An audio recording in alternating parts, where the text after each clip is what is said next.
ஒரு மனுஷனுக்கு வாழ்க்கையில போராட்டம் இருக்கலாம். ஆனா போராட்டமே வாழ்க்கையா இருந்தா எப்படிங்க? பிரச்சனைக்கு மேல பிரச்சனைங்க. நல்லது நடக்கிறத விட கெட்டது தான் அதிகமா நடக்குது. சில நேரம் இந்த கடவுள்னு ஒருத்தர் இருக்காரா, பார்த்துட்டு ஏன் இப்படி சும்மா இருக்கிறாரு தான் சொல்ல தோணுதுங்க. சே போதுங்க. எங்க ஒரு நிமிஷம், ஏன் என் வாழ்க்கையில இந்த மாதிரி ஒரு போராட்டம் நடக்குது, கடவுள்னு ஒருத்தர் இருக்காரா அப்படின்னு நினைக்கிறீங்களா? நான் உங்களுக்கு ஒரு விஷயம் சொல்லட்டுமா? நீங்களும் நானும் இந்த உலகத்துல வாழும் போது நம்மளால கடந்த கால வாழ்க்கைக்கும் போக முடியாது, எதிர்கால வாழ்க்கைக்கும் போக முடியாது. நம்ம இப்போ எந்த டைம்ல வாழ்ந்துட்டு இருக்கோமோ அது மட்டும்தாங்க நம்ம அனுபவிக்க முடியும். ஆனா உங்களையும் என்னையும் படைச்ச அந்த கடவுள் அப்படி இல்லைங்க.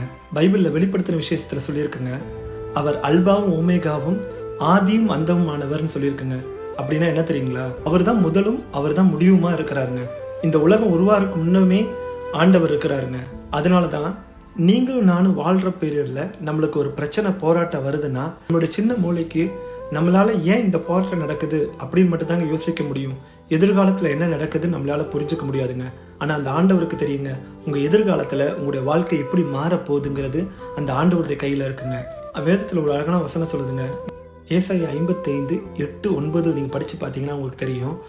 உன் நினைவுகள் என் நினைவுகள் அல்ல, உன் வழிகள் என் வழிகளும் அல்லன்னு போட்டிருக்குங்க. அதாவது இந்த உலகமும் வானமும் எவ்வளவு தூரம் எவ்வளவு உயரமா இருக்குதோ அந்த மாதிரி கடவுளோட திங்கிங்கே வேறங்க, நம்மளுடைய திங்கிங் வேறங்க.